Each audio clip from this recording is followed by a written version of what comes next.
ویسے اصول زیادہ ہیں لیکن میں آج کی گفتگو کی نوعیت کے مطابق 3 اصول عرض کروں گا. دعویٰ، دلیل، نتیجہ، اور ان میں منطقی ربط، لاجیکل ریلیشن. دعویٰ ہے دلیل نہیں، دعویٰ بیکار.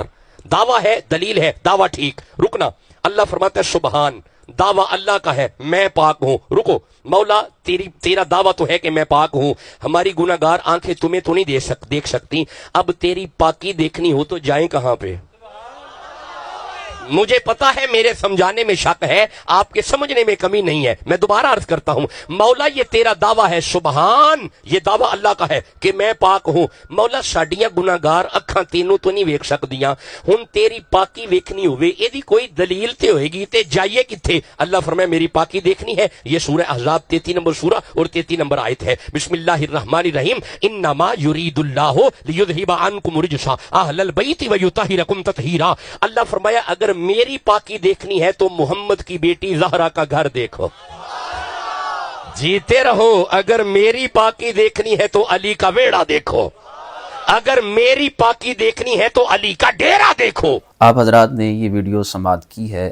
اس ویڈیو کے اندر آپ نے دعویٰ بھی سماعت کیا ہے اور اس ویڈیو کے اندر آپ نے دلیل بھی سماعت کی ہے. جن لوگوں کو اللہ تبارک و تعالیٰ نے عقل سلیم عطا فرمائی ہے وہ میری بات کو تھوڑی سی توجہ کے ساتھ ہی سمجھ جائیں گے. جو بات میں آپ کی خدمت میں عرض کرنا چاہتا ہوں اور یہ بتانا چاہتا ہوں کہ یہ خطبہ حضرات اور خاص طور پہ یہ جن کی ویڈیو لگائی ہے یہ حضرات قرآن پاک کے ساتھ کس قدر ظلم اور زیادتی کرتے ہیں. ایک ہے اللہ کی پاکی، ایک ہے اہل بیت اطہار کی پاکی. اللہ نے اپنی پاکی بھی قرآن میں بیان فرمائی ہے، اہل بیت اطہار کی پاکی بھی قرآن میں بیان فرمائی ہے. اللہ جل وعلا نے اپنی پاکی کے لیے لفظ سبحان کو ذکر فرمایا ہے اور اہل بیت اطہار کی پاکی کے لیے طہارت کے لیے لفظ تطہیر کو، طہارت کو بیان فرمایا ہے. اب جو مبتدی طالب علم ہے، جسے ابتدائی کتابوں کا علم ہے، جس نے ابتدائی کتابیں پڑھی ہوتی ہیں، ان کو بھی یہ بات معلوم ہوتی ہے کہ جو لفظ سبحان ہے یہ کسی اور معنی میں ہے اور لفظ تطہیر جو آئے تطہیر میں آیا ہے یہ کسی اور معنی میں ہے. ابتدائی طالب علم بھی جانتا ہے کہ لفظ سبحان سبح یسبح تسبیحاً سے ہے اور لفظ تطہیر یطہر یطہر تطہیراً سے ہے. اس کا معنی اور ہے اور تسبیح کا معنی اور ہے، لفظ سبحان کا معنی اور مفہوم اور ہے. جب ان دونوں الفاظ کا مادہ اشتقاق ایک نہیں ہے تو پھر آپ اندازہ کیجئے ان کا معنی و مفہوم ایک کیسے ہو سکتا ہے، یکساں کیسے ہو سکتا ہے. یہ ایک تو بنیادی بات ہے جو میں نے آپ کی خدمت میں عرض کی. دوسری بات یہ ہے کہ لفظ سبحان اس کا معنی و مفہوم کیا ہے اور لفظ تطہیر جو آئے تطہیر کے اندر آیا ہے اور اہل بیت اطہار کے لیے آیا ہے اس کا معنی و مفہوم کیا ہے. تو سب سے پہلے ہم دیکھتے ہیں لفظ سبحان کے حوالے سے علامہ زمخشری انہوں نے لفظ سبحان کا جو معنی بیان فرمایا ہے، فرماتے ہیں وَدَلَّ عَلَى التَّنزِيهِ الْبَلِيغِ مِنْ جَمِيعِ الْقَبَائِحِ الَّتِي يُضِيفُهَا إِلَيْهِ أَعْدَاءُ اللَّهِ. علامہ زمخشری لفظ سبحان کا معنی بیان فرماتے ہیں کہ اس کا معنی یہ ہے کہ اللہ تعالیٰ تمام ان کمزوریوں سے، ان عیبوں سے، ان کجیوں سے، ان نقائص سے، ان عیوب سے پاک اور منزہ اور مبرہ ہے. کفار جن چیزوں کو اللہ تبارک و تعالیٰ کی طرف منسوب کیا کرتے تھے. اسی طرح علامہ آلوسی رحمۃ اللہ تعالیٰ علیہ آپ نے لفظ سبحان کا جو معنی بیان فرمایا ہے میں وہ آپ کی خدمت میں عرض کرنا چاہتا ہوں. علامہ آلوسی رحمۃ اللہ تعالیٰ علیہ لفظ سبحان کے حوالے سے ایک روایت لے کر آتے ہیں. حضرت طلحہ رضی اللہ تعالیٰ عنہ ان سے روایت ہے، وہ کہتے ہیں میں نے نبی پاک صلی اللہ علیہ وآلہ وسلم سے لفظ سبحان کے متعلق پوچھا کہ یا رسول اللہ لفظ سبحان اس کا معنی مفہوم کیا ہے. اب آقا علیہ السلام نے لفظ سبحان کی تشریح فرمائی ہے، اس کی تفسیر فرمائی ہے جو حدیث میں آئی ہے اور علامہ آلوسی بغدادی رحمۃ اللہ تعالیٰ علیہ اس کو لکھ رہے ہیں. فرماتے ہیں کہ نبی علیہ السلام نے فرمایا فقالا تنزیہ اللہ عن کل سوء. یہ علامہ آلوسی بغدادی رحمۃ اللہ تعالی علیہ فرماتے ہیں کہ آقا علیہ السلام نے لفظ سبحان کا معنی بیان فرمایا فقال تنزیہ اللہ عن کل سوء، کہ اس کا معنی یہ ہے کہ اللہ تعالی ہر عیب سے، ہر نقص سے، ہر کمزوری سے، ہر بے بسی سے پاک اور منزہ ہے. یہ تو ہے معنی مفہوم لفظ سبحان کا. اور دوسری طرف ہے آیہ تطہیر، طہارت جو اہل بیت اطہار کے لیے آئی ہے وہ کس معنی میں ہے؟ وہ تو گناہوں سے حفاظت کے معنی میں ہے، اور ہمارے تمام بزرگوں نے لکھا ہے، اور آپ کو تو شاید یہ بھی علم نہ ہو، اہل بیت اطہار کے لیے جو تطہیر آئی ہے وہ تطہیر تشریعی ہے یا تطہیر تکوینی ہے. اور یہ اہل سنت و جماعت کا متفقہ نظریہ اور عقیدہ ہے. جو تطہیر ہے تکوینی وہ صرف اور صرف خاصہ انبیاء ہے، یہ انبیاء کی خصوصیت ہے، اور یہی وجہ ہے کہ ہم انبیاء علیہم السلام کو معصوم عن الخطا سمجھتے ہیں. جو تطہیر انبیاء کے ساتھ خاص ہے، یہ نقطہ سمجھنے والا ہے. ہم اہل سنت و جماعت کا نظریہ اور عقیدہ ہے وہ خاص تطہیر اہل بیت کے لیے بھی نہیں ہے.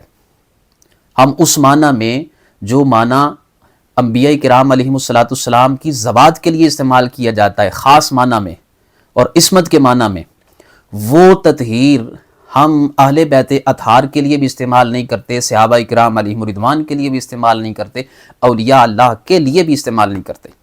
جب وہ تطہیر جو انبیاء کے ساتھ خاص ہے اور وہ تکوینی تطہیر ہے، جب ہم وہ تطہیر اہل بیت اطہار کے افراد کے ساتھ استعمال نہیں کر سکتے، تو جو تسبیح تطہیر نہیں، جو تسبیح اور پاکی اللہ جل وعلا کی ذات کے ساتھ خاص ہے، اس میں ہم کس طرح اہل بیت اطہار کے افراد کو یکساں شمار کر سکتے ہیں؟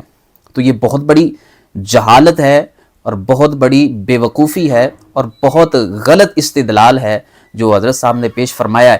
ہمارے کسی مفسر نے، کسی مترجم نے اس طرح کا استدلال نہیں پیش فرمایا ہے. یہ کہتے ہیں دعوے کے لیے ایک دلیل ہوتی ہے، دعویٰ انہوں نے کیا ہے کہ اللہ جل وعلا نے فرمایا میں پاک ہوں، اور میری پاکی کی جو دلیل ہے وہ اہل بیت اطہار کی پاکی ہے. تو میں ان سے کہتا ہوں اس دعوے پر، یہ جو دعویٰ آپ نے کیا، کسی اور نے اس طرح کا دعویٰ پیش نہیں فرمایا. اس دعوے پر دلیل آپ پیش کریں گے، یا قرآن کی آیت پیش کریں، یا کوئی حدیث پیش کریں، یا مفسرین کی آراء پیش کر دیں. کسی ایک مفسر نے ان آیات کا کوئی ربط آپس میں بیان کیا ہو، یہ آیہ مقدسہ کسی اور معنی مفہوم میں ہے اور وہ آیہ مقدسہ کسی اور معنی مفہوم میں ہے، آپ نے دونوں کو ملا کے ایک ربط قائم کر دیا، ایک تعلق بنا دیا، اور پھر جناب ایک نتیجہ اخذ کر لیا. ایک کو دعویٰ قرار دے دیا اور دوسری کو دلیل بنا دیا، اور پھر نتیجہ آپ نے جناب وہ پیش کر دیا. تو یہ ایک بہت بڑی جہالت ہے، بہت بڑی بے وقوفی ہے. اور میں یہ سمجھتا ہوں اس معاملے میں ہمارے علماء بھی قصوروار ہیں جو ٹوکتے نہیں ہیں، جو روکتے نہیں ہیں. میں ایک چھوٹی سی مثال عرض کرنا چاہتا ہوں آپ کی خدمت میں.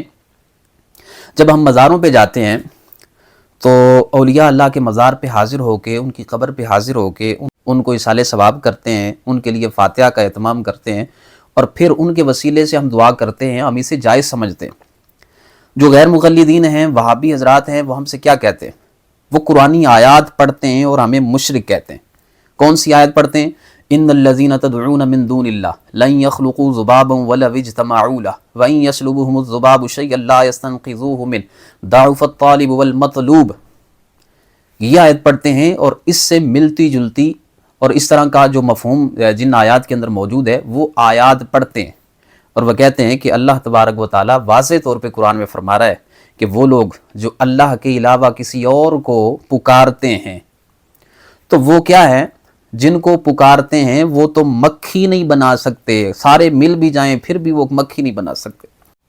ہمارے علماء اس کے جواب میں یہ فرماتے ہیں کہ بے شک یہ قرآن کی آیات ہیں، ہم اس کا انکار نہیں کرتے، لیکن جو معنی مفہوم آپ نے مراد لیا ہے ہمیں کسی ایک تفسیر سے دکھا دو، کسی ایک مفسر نے یہ معنی مراد لیا ہو وہ ہمیں دکھا دو۔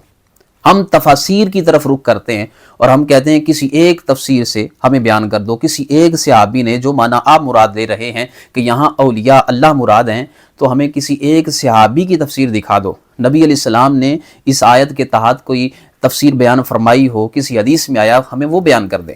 ہم اس وقت یہ بات ان کے سامنے پیش کرتے ہیں اور وہ لاجواب ہو جاتے ہیں، اس لیے کہ تفاسیر کی طرف جب ہم جاتے ہیں تو وہاں ہم یہ کہتے ہیں کہ تفاسیر کے اندر یہ بات لکھی ہوئی ہے کہ ان الذین تدعون بمعنی تعبدون ہے، پکارنے کے معنی میں نہیں ہے بلکہ خاص پکارنے کے معنی میں ہے، اور وہ تعبدون، اللہ تبارک و تعالیٰ کے علاوہ کسی کو معبود سمجھ کے، عبادت کے لائق سمجھ کے پکارا، تو یہ ان کے حوالے سے آیات ہیں۔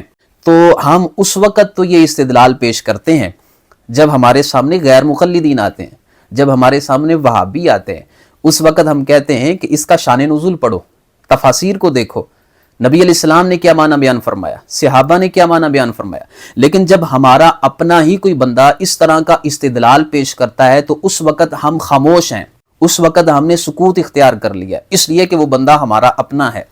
غیروں کے لیے ہمارا استدلال یہ ہے اور معیار یہ ہے جو ہونا چاہیے، لیکن جو بندہ اپنا ہے وہ قرآن کے ساتھ ظلم اور زیادتی کر رہا ہے، لیکن کوئی پوچھنے والا نہیں ہے، کوئی یہ نہیں پوچھتا کہ جناب ایک آیت آپ نے یہاں سے پڑھی ہے، دوسری آیت وہاں سے پڑھی ہے، دونوں کو ملا کے نیوکلیئر تجربہ کر دیا، اور ایسا تجربہ کیا ہے کسی مفسر نے اس طرح کی رائے بیان نہیں فرمائی جو حضرت صاحب بیان فرما رہے ہیں۔ اللہ تبارک و تعالی ہم سب کو دین متین کی صحیح سمجھ بوجھ عطا فرمائے۔